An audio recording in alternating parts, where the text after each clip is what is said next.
ஆவிகளின் ஆறுன்னு கேள்விப்பட்டிருக்கீங்களா? அந்த ஆத்துல இருந்து திடீர்னு ஆவிகள் எல்லாம் எந்திரிச்சு மக்கள் வாழக்கூடிய இடத்துக்கு வந்துரும். இப்பேற்பட்ட ஒரு ஆறு இருக்கு. அதை தான் படத்தோட பேராவே வச்சிருக்காங்க, ரிவர் ஆஃப் கோஸ்ட்னு. 2024 வந்த இங்கிலீஷ் படம். மற்ற விஷயம் என்ன ஏதுங்கிறத படம் பார்த்து தெரிஞ்சுக்கலாம். நம்ம மூவி டிக்கெட் சேனல் சப்ஸ்கிரைப் பண்ணாதவங்க சப்ஸ்கிரைப்ங்கிற ஒரு டிக்கெட்டை வாங்கிக்கோங்க. வாங்க வீடியோக்குள்ள போலாம்.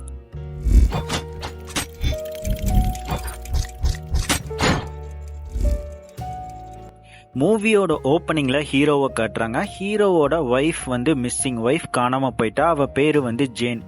அதனால ரொம்பவே ஃபீல் பண்ணிக்கிட்டு இருக்கான். அதே சமயத்துல அவன் வீட்டுல என்னென்னமோ நடக்குது. திடீர்னு ஒரு அதிர்வு ஏற்படுற மாதிரி உணர்றான். சுத்தியும் முத்தியும் வீடு ஃபுல்லா பாத்துட்டு இருக்கான். தன்னோட ஒய்ஃப் இங்கதான் இருக்காளோ அப்படின்னு சொல்லிட்டு, ஜேன் நீ எங்கேயா இருக்க அப்படின்னு சொல்லி கேட்டுட்டு இருக்கிற டைம்ல சடனா ஒரு ஃபோர்ஸ் அவனை அடிச்சு தூக்குது. டென்ஷனோட சுத்தியும் முத்தியும் பாக்குறான். லைட் எல்லாம் வெடிச்சு செதறது. அவன் வேணாம் வேணாம் அப்படின்னு சொல்லிக்கிட்டு இருக்கான். திடீர்னு ஒரு ஃபோர்ஸ் அவனை அடிச்சு தூக்கி அவன் கண்ணுக்குள்ள இருந்து பிளட்டா வர வைக்க, ரத்தம் தெறிக்க தெறிக்க அப்படியே கீழே விழுந்தவன் வலிப்பு நொரத்தளி துடிச்சு போய் அப்படியே கீழே விழுந்துடுறான். இப்பதான் படத்தோட பேரே போடுறாங்க, river of ghost. River of கோஸ்ட்னா பேய்களின் ஆறு அப்படின்னு அர்த்தம். அந்த ஆத்தையும் நமக்கு காட்டுறாங்க. இந்த ஆறை வச்சுதான் படத்தோட கதை இருக்க போகுதுன்னு நம்மளால புரிஞ்சுக்க முடியுது. ஹீரோ சாகலாங்க. வலிப்பு துடிச்சு மயக்கத்துல தான் இருந்திருக்கான். லைட்டா மயக்கத்திலே எந்திரிக்கிறான். தலையில முட்டையில எல்லாம் நல்லா காயம். அவனே கட்டு போட்டுக்கிறான். சீன் கட் பண்ணி அந்த பக்கம் பார்த்தா அந்த ஏரியாவோட சிட்டி ட்ரெஷரர், அதாவது பொருளாளர், சிட்டிக்கே கிட்டத்தட்ட நிதி அமைச்சர் மாதிரி. நிதி அமைச்சரோட ஒய்ஃப் அவளோட ஃப்ரெண்டு கிட்ட முதுகுவலின்னு சொல்லிக்கிட்டு இருக்கா. அதுக்கு அவளோட ஃப்ரெண்டு, நீ ஒரு வருஷமா முதுகுவலின்னு சொல்லி கஷ்டப்பட்டு இருக்க, இங்க ஒரு டாக்டர் வந்திருக்காரு. டாக்டர்னா டாக்டர்னு சொல்ல முடியாது, ஹிப்னோதெரபிஸ்ட்னு சொல்லிக்கலாம். அவர்கிட்ட போனா வழியெல்லாம் போயிடுதுன்னு அட்வைஸ் பண்ணிட்டு இருக்கிற டைம்ல தான் ஹீரோ சாப்பிட்றதுக்காக வருவான். இவனோட ஒய்ஃப் ஜேன் மிஸ்ஸிங் எல்லாத்துக்கும் தெரியனால இந்த ரெண்டு லேடிஸ் புறணி பேசிக்கிட்டு இருக்காங்க. கட் பண்ணா இப்போ ஹிப்னோதெரபிஸ்ட் காட்டுறாங்க. யார் வந்தாலும் அவங்கள ஹிப்னோடைஸ் பண்ணி அவங்க வலியெல்லாம் குறைச்சிருவான் போல. ஒரு பொண்ணு என் கால் வலியெல்லாம் போயிடுச்சுன்னு அப்படின்னு சந்தோஷப்பட்டுட்டு இருப்பா. இன்னொரு பக்கம் தாடிக்காரர், எனக்கு வலியெல்லாம் போயிடுச்சு, நான் ரொம்பவே ஸ்ட்ராங்கா இருக்கேன் அப்படின்னு சொல்லிட்டு இருக்காரு. அப்புறம் கொரியன்காரன், அவனால நடக்க முடியாது போல, அவனை என்கரேஜ் பண்ணி நடக்க வச்சிட்டு இருக்காரு. இந்த விஷயங்கள் எல்லாமே பாத்தீங்கன்னா அந்த ரெண்டு லேடிஸ் பேசிக்கிட்டு இருப்பாங்க. இதை ஹீரோ ஓட்டு கேட்டுட்டு இருப்பாரு. அதே சமயம் ஒரு லோக்கல் போலீஸ் இவனை ஃபாலோ பண்ணிக்கிட்டு இருக்கான். எதனாலனா இவன் ஒய்ஃப் மிஸ்ஸிங்னு கம்ப்ளைண்ட் பண்ணிருப்பான். அதனால போலீஸ்காரங்களே ஒருவேளை ஒய்ஃப் இவனே கொன்னுட்டு மறைச்சிருப்பானோ அப்படிங்கிற ஒரு சந்தேகத்துல இவனோட வீட்டையெல்லாம் வாட்ச் பண்ணிட்டு இருப்பான். ஆனா இப்ப வரைக்கும் எந்த தகவலும் தெரியல. ராத்திரி ஆச்சுன்னா காத்தெல்லாம் ரொம்பவே வேகமா அடிக்கும். லைட் எல்லாம் ஆஃப் ஆகி ஆன் ஆகும். நெட்ல ஆவிகள்னால நம்மள என்ன பண்ண முடியும் அப்படின்னு ரிசர்ச் பண்ணிட்டு இருப்பான். நியூஸ் பேப்பர் பார்த்துட்டு இருக்கும்போது திடீர்னு ஒரு ஃபோர்ஸ் அவனை கண்ட்ரோல் பண்ணி ஒரு பொண்ணை கெட்ட வார்த்தையில திட்ட வச்சிட்டு இருக்கோம். அடுத்த நொடியே கீழே என் முட்டின்னு வலிக்குதுன்னு சொல்லிட்டு இருப்பான். கட் பண்ணா அந்த நிதி அமைச்சரோட ஒய்ஃப் அந்த தெரபிஸ்ட் கிட்ட எனக்கு முதுகு வலிக்குதுன்னு சொல்லிக்கிட்டு இருப்பா. அந்த டாக்டரும் அந்த தெரபிஸ்டோ எவ்வளவு வருஷம் வலி இருக்குது அந்த மாதிரி இன்ஃபர்மேஷன் எல்லாமே கேட்டுட்டு இருக்கான். ஹிப்னடைஸ் பண்ணி அந்த லேடியோட லைஃபை பத்தி எல்லா இன்ஃபர்மேஷனும் கேட்டுக்கிட்டு இருக்கான். சின்ன வயசுல அவங்க எப்படி இருந்தாங்க, கல்யாணம் அவங்களுக்கு எப்படி நடந்தது, குழந்தை பெத்துக்கிறதுக்காக முயற்சி பண்ணது, அப்புறம் 5 வருஷம் கழிச்சு அந்த முயற்சியை விட்டுட்டாங்களாமா. அடுத்து கொஞ்ச நேரத்துல கண் முழிச்சு எனக்கு வலியெல்லாம் போயிடுச்சு அப்படின்னு அந்த லேடி சொல்லிட்டு இருக்கு. பரவாயில்லையே, அனஸ்தீஷியா கொடுக்காமயே என் வலியெல்லாம் ஓரளவுக்கு குறைச்சிருக்கீங்க, இன்னும் 2 செஷன் வந்தா என் வலியெல்லாம் போயிடும், ரொம்பவே தேங்க்ஸ் அப்படின்னு சொல்லிட்டு இருக்கா. டாக்டர்னு அந்த லேடி சொல்லி கூப்பிடும்போது என்ன ஹிப்னோதெரபிஸ்ட்னே கூப்பிடுங்க, டாக்டர்லாம் கூப்பிட வேணாம் அப்படின்னு சொல்லிட்டு இருக்கான். அடுத்து அந்த ஹிப்னோதெரபிஸ்ட் அந்த ஆத்து பக்கம் தான் ஜாலியா சுத்திட்டு இருக்கான். அப்போ ஒரு பிளாஷ்பேக் காட்டுறாங்க. அந்த பிளாஷ்பேக்ல இவன் டாக்டருக்கு சைக்காட்ரிஸ்ட் படிச்சிட்டு இருக்கும்போது ஃபைனல் இயர்ல 2 டைம் ஃபெயிலா போயிட்டானா. இவனோட ப்ரொஃபசர் இவனை மோட்டிவேட் பண்ணிட்டு இருக்காரு. இதனால ஒன்னும் கெட்டு போயிடாது, நீ வேணா ஹிப்னோதெரபிஸ்டுக்கு வேணா ட்ரை பண்ண அப்படின்னு சொல்லிட்டு இருக்காரு. ஏன் நான் சொல்றேன்னா, மத்தவங்களோட ஆள் மனசுல போய் அவங்களோட வலியை சரி பண்ற பவர் உங்ககிட்ட இருக்கு, அந்த பவரை பயன்படுத்த அப்படின்னு பேசிட்டு இருக்கிறப்பவே அவரோட கண்ணு முதல்ல கண்ணு மாதிரி மாறுது. ஒரு செகண்ட் அவன் பயந்துருப்பான். அப்புறம் அந்த ப்ரொஃபசர் நார்மலா பேசுறாரு. அவன் ஒருவேளை கனவு கண்டிருப்போமோ அப்படின்னு நினைச்சுக்கிறான். சரி, ஏதோ பவர் என்கிட்ட இருக்குன்னு சொல்றீங்க, அதை எப்படி இம்ப்ரூவ் பண்றது அப்படின்னு கேக்குறான். அந்த ப்ரொஃபசர் அதோ அந்த ஆத்தப்பாரு அப்படிங்கிறாரு. அந்த ஆத்துல அலை அடிக்குதா, அந்த நிழல் படக்கூடிய இடத்த மட்டும் நல்லா உத்துப்பாரு அப்படின்னு சொல்ல, உத்து பார்த்தா ஒரு டிராகன் போறாப்புல இருப்போம். அடுத்த செகண்ட் அந்த டிராகன் வெளியே இவனை பார்த்து கர்ஜிக்கிற மாதிரி இருக்கும். ஒரு செகண்ட் இவன் அரண்டு போறான். அப்புறம் சடனா அது மறுபடியும் உள்ள போயிருது. சடனா திரும்பி பார்த்தா அந்த அலையும் இல்ல, அந்த ப்ரொஃபசரும் இல்ல, அந்த டிராகனும் இல்ல. இதெல்லாம் காலேஜ்ல ப்ரொஃபசர் சொல்லி கொடுத்துட்டு இருந்தது. எல்லாமே ஒரு கனவு மாதிரி இருந்திருக்கு அவனுக்கு. கட் பண்ணா இப்ப கரண்ட்ல போலீஸ் அந்த டாக்டர் தெரபிஸ்டுக்கு கால் பண்றாரு. நான் தான் ஷெரீஃப் பேசுறேன், ஒய்ஃப் காணன்னு ஒருத்தன் இந்த பக்கம் சுத்திக்கிட்டு இருக்கான், அவன் மேலே எங்களுக்கு ஒரு சந்தேகம் உண்டு, உண்டு, அவன் ஒய்ஃப அவனே வந்து ஏதோ பண்ணிட்டு நடிக்கிறானோ அப்படிங்கிற மாதிரி தோணுது. நாங்க விசாரிச்சிட்டோம், எங்களுக்கு எந்த ஆதாரமும் கிடைக்கல. இப்ப அவன் அங்கதான் வரான், நீ தான் எப்படியாவது இன்ஃபர்மேஷன் கலெக்ட் பண்ணி என்கிட்ட சொல்லணும் அப்படின்னு சொல்லும் போதே இவனுக்கு ஹாப்பியா ஃபீல் பண்றான். ஏன்னா போலீஸ் வந்து இவங்ககிட்ட ஹெல்ப் கேட்டிருக்கனால.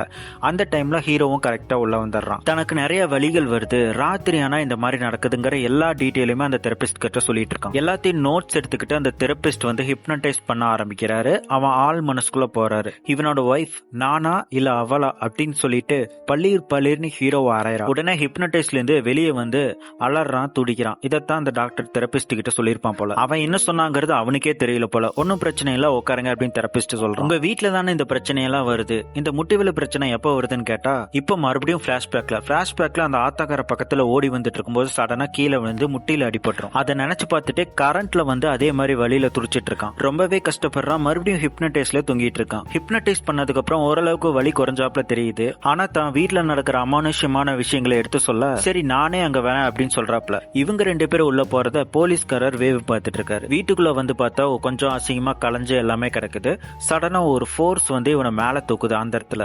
இதெல்லாம் பார்த்துட்டு ஹிப்னோ தெரபிஸ்டே பயந்து போறாரு. லைட் எல்லாம் ஆன் ஆஃப் ஆகிக்கிட்டு இருக்கும். சடனா வந்து கீழே விழுகிறான். கீழே விழுந்துனா அதே முட்டையிலேயே அடிபட்டுரும். கண்ணாடி எல்லாம் அப்படியே தெரிக்கும். அப்பதான் அங்க இருக்கிற பொருள் எல்லாம் தானாவே நெகரும். அப்பதான் ஒரு ஃபோர்ஸ் அங்க உருவாகிறத பாக்குறாங்க. மொதல் தடவை பேய் இருக்குங்கிற அந்த உணர்வை 2 பேருமே ஃபர்ஸ்ட் டைம் உணர்றாங்க. 2 பேருமே எழுந்து தெரிச்சு வெளியே ஓடி வந்தா போலீஸ்காரர் என்ன ஆச்சு அப்படின்னு கேட்டுட்டு இருக்காங்க 2 பேர்கிட்ட. இப்ப அப்படியே சீன் கட் பண்ணா அடுத்த நாள் அந்த தெரபிஸ்ட் கிட்ட போலீஸ்காரரு என்னாச்சு நேத்து எதுக்கு அப்படி தெரிச்சுக்கிட்டு ஓடி வந்தீங்க அப்படின்னு கேக்குறாரு. இல்ல அதெல்லாம் சொன்னா நீங்க நம்ப மாட்டீங்க, இன்னும் கொஞ்சம் விசாரணை பண்ண வேண்டியது இருக்கு, அதெல்லாம் நான் பண்ணிட்டு உங்ககிட்ட சொல்றேன் அப்படிங்கிறாரு. மறுபடியும் அந்த பேய்களுக்கான ஆத்தோரத்துலதான் இவர் சுத்திக்கிட்டு இருக்காரு தெரபிஸ்ட். அப்ப அந்த ப்ரொஃபசர் மறுபடியும் வருவாப்ல.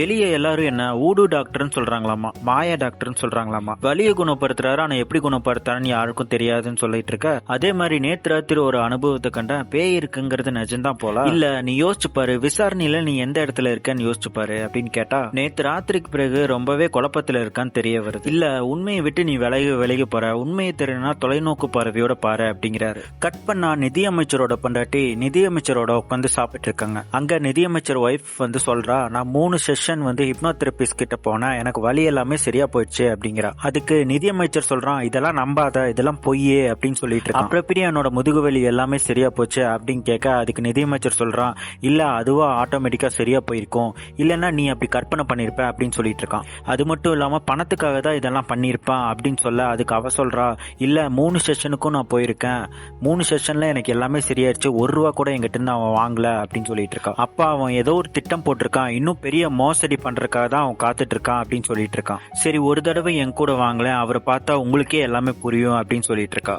ஓகே நான் வரேன் அப்படின்னு சொல்லிட்டு அவனும் சொன்னபடியே அடுத்த நாளே அவங்க 2 பேரும் சேர்ந்து ஹிப்னோ தெரபிஸ்ட் கிட்ட வராங்க.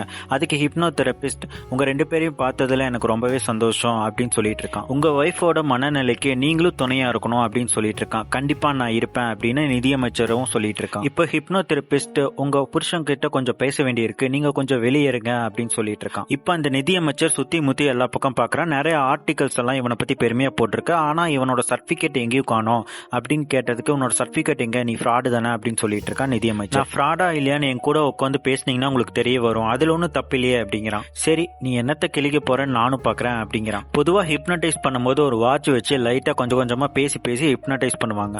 ஆனா இவர் அப்படி பண்ணாம நீங்க சந்தோஷமா இருந்த தருணங்கள், ஒரு பொண்ணு கையை பிடிச்ச தருணங்கள் எல்லாமே யோசிச்சு பாருங்க அப்படின்னு சொல்லிக்கிட்டு இருக்காரு. அதே மாதிரி இவரும் யோசிச்சு பாக்குறாரு.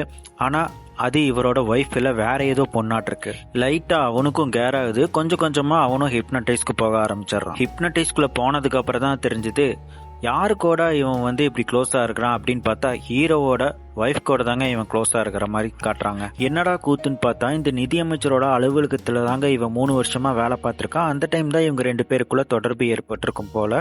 இவன் வீட்டுக்கும் இவன் தெருமுக்குள்ள நின்னுட்டு பிக்கப் பண்ண வருவான் எப்பவுமே. ஆனா அன்னைக்குன்னு பார்த்து இவன் வந்து என் வீட்டுக்கு முன்னாடியே வந்து என்ன பிக்கப் பண்ணவா அப்படின்னு சொல்லிட்டு கூப்பிட்டுருப்பா. அப்பதான் இவனும் வந்திருப்பான். அங்க அவ இப்ப என்னால எந்த டீட்டெயிலுமே சொல்ல முடியாது, நான் இன்னொரு இடத்துக்கு போகணும், என்னை அங்க இறக்கி விட்டுருங்க, நம்ம 3 மணி காட்டா ஆத்தங்கரை ஓரத்துல மீட் பண்ணிக்கலாம், அங்க ஃபுல் டீட்டெயிலா பேசிக்கலாம் அப்படின்னு சொல்லிட்டு இருக்கா. இப்ப ஆத்தங்கரையில 2 பேரும் மீட் பண்ணிக்கிறாங்க. சந்தோஷமா தான் ஹக் பண்ணிக்கிறாங்க. அப்புறம் திடீர்னு சடனா இவ வந்து சோகமா வந்து அனத்தி பேச ஆரம்பிக்கிறா. நம்ம பழக ஆரம்பிச்சு 3 வருஷம் ஆச்சு அப்படின்னு கணக்கு வச்ச மாதிரி ஒரு மாதிரி பேசிக்கிட்டு இருக்கா. அதுக்கு அவன் கேக்குறான், ஏன் இப்படி எல்லாம் ஒரு மாதிரி பேசிட்டு இருக்க அப்படின்னு கேட்டதுக்கு நான் பிரெக்னெண்டா இருக்கேன் அப்படின்னு சொல்லிட்டு இருக்கா. இவனும் உடனே ஷாக் ஆக அதுக்கு அவ சொல்றா நானா இல்ல அவளா முடிவு பண்ணிக்கோ அப்படிங்கிற மாதிரி சொல்ல, இதே கேள்விதான் அந்த ஹீரோவுக்கு வந்து அடிக்கடி கனவா வந்துகிட்டு இருக்கும். ஆனா உண்மையிலேயே அந்த நிதியமைச்சர் கிட்ட தான் இந்த கேள்வி கேட்கப்பட்டிருக்கு. இதுக்கு நிதியமைச்சர் சொல்றாரு, என்ன இப்படி கேக்குறியே, இதுவே நீ உன் புருஷனை விட்டு வருவியா அப்படிங்கிற மாதிரி நிதியமைச்சர் கேக்குறாரு. ஆமா நான் வருவேன், அதான் சொன்னனே நான் தான் பிரெக்னெண்டா இருக்கேன்னு, இதை விட என்ன ப்ரூஃப் வேணும் அப்படிங்கிறா. என் குழந்தை தான் அது அப்படிங்கிறதுக்கு என்ன நிச்சயம் அப்படின்னு அவர் சந்தேகப்படுறாரு. இவளோட கேரக்டரே அசிங்கப்படுத்துறாரு. ஏன் இது உன்னோட புருஷனோட குழந்தையா இருக்க கூடாதா அப்படின்னு கேக்குறாரு. இவளும் கோவம் பலார்னு அடிக்கிறா. என் புருஷனால குழந்தைய பெத்துக்க முடியாது அப்படின்னு சொல்லிட்டு இருக்கா. அவனுக்கு கன்னத்தை தொட்டாலே பிடிக்காது போல, அது மட்டும் இல்லாம அரைஞ்சா சுத்தமா பிடிக்காது போல அந்த நிதியமைச்சருக்கு. இது தெரியாம அவ அடிச்சுக்கிட்டு இருக்கா. உடனே அவன் நிதியமைச்சர் மூக்க பத்திரம் வாய பத்திரம், நான் எவ்வளவு வேணா பணம் தரேன், அதை வாங்கிட்டு கருவு கலைச்சிரு அப்படின்னு நிதியமைச்சர் சொல்றான். அதுக்கு அவ சொல்றா, இதுக்கா நான் கூட பழகினேன் அப்படி இப்படின்னு சொல்லிட்டு 2 பேருக்குள்ள சண்டை இருக்கு. அப்ப அவ சொல்றா, நீ தேர்தல் பிரச்சாரம் பண்ணும்போது நான் எல்லா இடத்துக்கு வருவேன், கடைசியில நான் பிரெக்னெண்டா இருக்கிறதுக்கு இவன் தான் காரணம் அப்படிங்கிற மாதிரி உன்னை மாட்டி விட்டுருவேன் அப்படிங்கிற மாதிரி சொல்லிட்டு இருக்கா. அது மட்டும் இல்லாம பாக்குற யாருமே உனக்கு ஓட்டு போட மாட்டாங்க, ஆப்போசிட் பார்ட்டிக்கு தான் ஓட்டு போடுவாங்க அப்படின்னு சொல்ல, யார் வேணா இந்த மாதிரி பிரெக்னெண்டா இருக்கிறேன் இதுக்கு இவன் தான் காரணம் அப்படின்னு யார் வேணா சொல்லலாம், இதெல்லாம் நம்ப மாட்டாங்க அப்படின்னு சொல்லிட்டு இருக்கான்.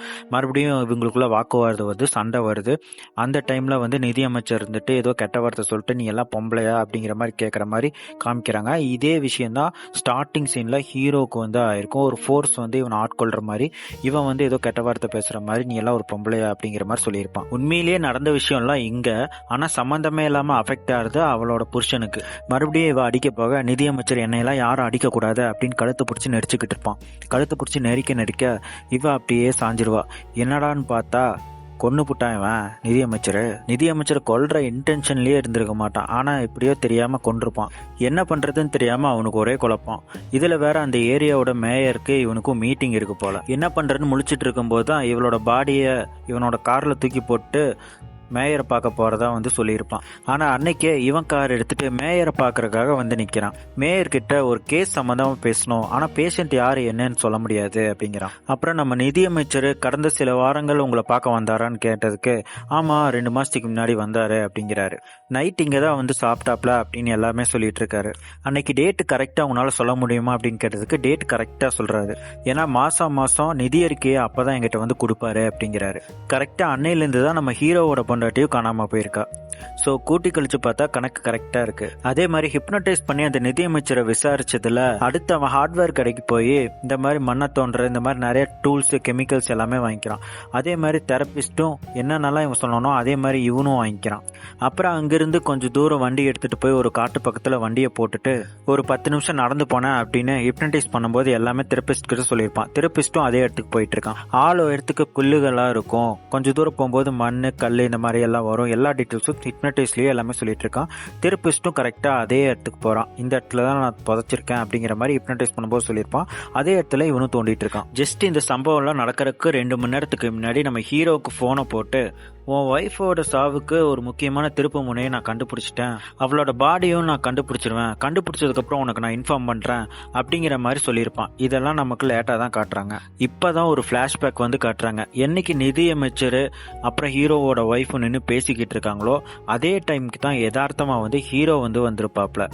இப்ப நிதியமைச்சரும் அவனோட ஹீரோவோட ஒய்ஃப் பேசிக்கிறத ஹீரோ கேட்டுறான். எல்லாமே கேட்டுறான். தான் பிரெக்னெண்டா இருக்கிறதாகவும் தன்னோட புருஷனால குழந்தைய பெத்துக்க முடியாது இதெல்லாம் கேட்டு அவனுக்கு ஒரு மாதிரி ஆயிருது. அடுத்து இவங்க 2 பேரும் அடிச்சுக்கிறத பார்த்து இவனுக்கு சந்தோஷம். அதுல ஒரு கட்டத்துல பொண்டாட்டி இவன் கழுத்து பிடிச்சி நெரிச்சு கொல்லும் போது சத்தம் போட்டிருக்கலாம், ஓடி காப்பாத்திருக்கலாம். அப்படியெல்லாம் செய்யாம சாகட்டு கழுதான்னு விட்டுருக்கான். அவனுக்கு கொஞ்சம் அதிர்ச்சியா தான் இருக்கும். இருந்தாலும் திடீர்னு ஒரு கோவத்துல அதிர்ச்சியில அங்கிருந்து பயத்துல ஓடி போயிருப்பான். அதை நினைச்சு இப்ப கதறி பயங்கரமா அழுதுட்டு இருக்கான். அப்படி காப்பாற்ற வேண்டிய சூழல் வரும்போதுதான் இவன் காப்பாத்தாம விட்டு போனதுனால தான் இவன் பொண்டாட்டியோட ஆவி இவனை டெய்லி ராத்திரி டார்ச்சர் பண்ணிட்டு இருக்கு. அதான் கதறி கதறி அழுதுகிட்டு இருப்பான். திடீர்னு அவன் பொண்டாட்டியோட ஆவி அவன் முன்னாடி காப்பாற்ற வேண்டிய சூழ்நிலை வரும்போது ஏன் என்ன காப்பாத்தல அப்படின்னு கேட்டுட்டு இருக்கு. இப்படி பண்ணிட்டே அப்படின்னு அந்த ஆவியே மிரட்டிட்டு போறாப்புல இருக்கு. அவனும் அழுதுகிட்டே அப்ப எனக்கு தைரியம் இல்ல அப்படின்னு சொல்லி பேசிட்டு இருக்கான். அப்படியே இந்த பக்கம் பார்த்தா தெரபிஸ்ட் தோண்டி தோண்டி இந்த பாடியை கண்டுபிடிச்சிட்டாப்ல. பாடி எடுக்க போற சமயம் பின்னாடியே ஒருத்தன் ஓங்கி அடிக்கிறான். யாரு நம்ம நிதியமைச்சர் போட்டு பொலான்னு பொழக்கிறான். 2 பேருக்குள்ள சண்டை வருது. ஒரு கட்டத்துல தெரபிஸ்டோட கழுத்தை நெரிக்க ஆரம்பிச்சிட்டாரு நிதியமைச்சர். எப்படி அந்த பொண்ணை கொன்னனோ அதே மாதிரி உன்னையும் கழுத்தை நெரிச்சு கொன்னு அதே பொண்ணோட பாடி இருக்கிற இடத்துல உன்னையும் போட்டுறேன் அப்படின்னு சொல்லிட்டு இருக்காரு. சொல்லிட்டு இருக்க பின்னாடி இருந்து ஒரு கன் ஃபயர். நிதியமைச்சர் சுட்டு கொண்டுட்டான். யாருன்னு பார்த்தா ஹீரோ தான். இப்ப ஹிப்னோ தெரபிஸ்ட காப்பாத்தினது யாரு? நம்ம ஹீரோ தான். அப்ப எனக்கு தைரியம் இல்ல, ஓடிட்டேன், இப்ப எனக்கு தைரியம் இருக்குன்னு சொல்லிட்டு இருக்காரு. இப்போ இந்த மேட்டரெல்லாம் போலீஸ்க்கு தெரிய வருது. போலீஸும் அந்த இடத்த வந்து கைப்பற்றி என்னென்ன இன்ஃபர்மேஷன் டீட்டெயில்ஸ் எல்லாம் கிடைக்குதோ அங்கே பார்த்துட்டு இருக்காங்க. அப்புறம் அந்த போலீஸ்காரர் வந்து ஹிப்னோ தெரபிஸ்ட் கிட்ட பரவாயில்லையே, ஹிப்னோடைஸ் பண்ணியே இத்தனை டீட்டெயில்ஸ் எல்லாமே கண்டுபிடிச்சிட்டிங்களே அப்படின்னு சொல்லி பாராட்டிட்டு இருக்காரு. உங்களோட ஒர்க் பண்ணதுல ரொம்ப சந்தோஷம் அப்படின்னு 2 பேரும் ஷேக்கன் கொடுத்துக்கிறாங்க. இன்னொரு பக்கம் பார்த்தா ஹீரோவை கைவிலங்கோட போலீஸ் வந்து நிப்பாட்டிட்டு இருக்கு. ஒருத்தனை காப்பாத்துறதுக்காக தான் அவர் வந்து சுட்டாரு. இருந்தாலும் இந்த கோர்ட்டு கேஸு எஃப்ஐஆர் அப்புறம் கோர்ட்டுக்கு போய் இல்லைங்க ஒருத்தங்களோட உயிரை காப்பாத்துறதுக்காக தற்காப்புக்காக தான் சுட்டேன் அப்படின்னு சொல்லி ரிலீஸ் ஆகிற கூட சான்ஸ் இருக்கு. ஆனா அதே சமயம் ஏற்கனவே ஒரு இடத்துல கொலை நடந்திருக்கு. அந்த கொலையை தடுக்கிறதுக்கான வாய்ப்பு இருந்தா அவன் ஓடி போனான். அது ஒரு குத்தமா, அதுக்கு தண்டனை கிடைக்குமா, வாய்ப்பு இருக்குமான்னு தெரியல. ஆனா ஒரு இடத்துல கொலை நடந்திருந்தும் அந்த கொலையை பத்தி எதுவுமே உண்மையை சொல்லாம மறைச்சான் பாத்தீங்களா, அது ஒரு குற்றம் தான். அதுக்கு ஒரு 6 மாசம் தண்டனை கிடைக்க வாய்ப்பு இருக்கு. எது எப்படியோ இப்ப அவனுக்கு ஒரு நல்ல விஷயம் என்னன்னா, அவனுக்கு ராத்திரி வருது பாத்தீங்களா ஒரு பிரச்சனை, அதெல்லாம் இப்ப சரியா போச்சு. அந்த மூட்டு வலி எல்லாமே அவனுக்கு சரியா போச்சு. இப்ப அந்த தெரபிஸ்ட் வந்து இதுலயும் சாதிச்சுட்டாரு. வீட்டு பக்கம் போனா அவர் 3வது முறையா எக்ஸாம் எழுதியிருப்பார். அதுல பாஸ் ஆயிருப்பார். அதுக்கான சர்டிபிகேட்டும் வந்திருக்கும். டிகிரி சர்டிபிகேட் எடுத்து அழகா செவத்துல தொங்கவில்லான்னு பார்த்தா நிதியமைச்சரோட ஒய்ஃப் வந்து இங்க வந்து கத்திட்டு இருப்பா. இவரை அடிக்கிறதுக்கு ஓடி வருவா. அந்த டைம்ல அவளோட ஃப்ரெண்டு வந்து தடுத்து இல்லங்க சாரிங்க அப்படின்னு சொல்லிட்டு அவளை கூட்டிட்டு போயிடுவா. ஆனாலும் அவ அடங்காரதா தெரியல. ஏன்னா நிதியமைச்சரோட ஒய்ஃப் இல்ல, என் புருஷன் வந்து செத்ததுக்கு நீதான் காரணம் அப்படின்னு சொல்லிட்டு சத்தம் போட்டுட்டே இருக்கா. தேவையில்லாம என்னோட புருஷனை வந்து ஹிப்னடைஸ் பண்ணி அவனை விசாரிச்சு இப்படி கொன்னுட்டே அப்படின்னு சொல்லிட்டு சத்தம் போட்டுட்டு இருக்கா. பிளஸ்ன்னு ஒரு பக்கம் பார்த்தா இந்த பக்கம் மைனஸ். இது தேவையில்லாத விரோதிகளை சம்பாதிக்க வேண்டியது. அவ ஃப்ரெண்டும் இழுத்துட்டு போயிட்டா சாரி டாக்டர் அப்படின்னு சொல்லிட்டு. அப்படியே கட் பண்ணா அடுத்த அந்த ஆத்தங்கர ஓரத்துல அந்த ஹிப்னோ தெரபிஸ்ட் இருக்காரு. அதே ப்ரொஃபசர் வந்து வராரு. அது என்ன இவன் வரும்போதெல்லாம் அந்த ப்ரொஃபசர் வராதே, என்ன கூத்தா இருக்கும் அப்படிங்கிற மாதிரி இருக்குல்ல. ஆக்சுவலி அந்த ப்ரொஃபசர் வந்து செத்து போய் ரொம்ப வருஷம் ஆச்சுங்க. அது வந்து ப்ரொஃபசரோட ஆவி தான். ஆவி கிட்ட தான் வந்து இந்த தெரபிஸ்ட் வந்து பேசிட்டு இருப்பான். அவன் 2 டைம் ஃபெயிலா போனதுனால மோட்டிவேட் பண்றதுக்காக வந்து ப்ரொஃபசரோட ஆவி வந்து இவங்கிட்ட பேசிட்டு இருக்கோம்.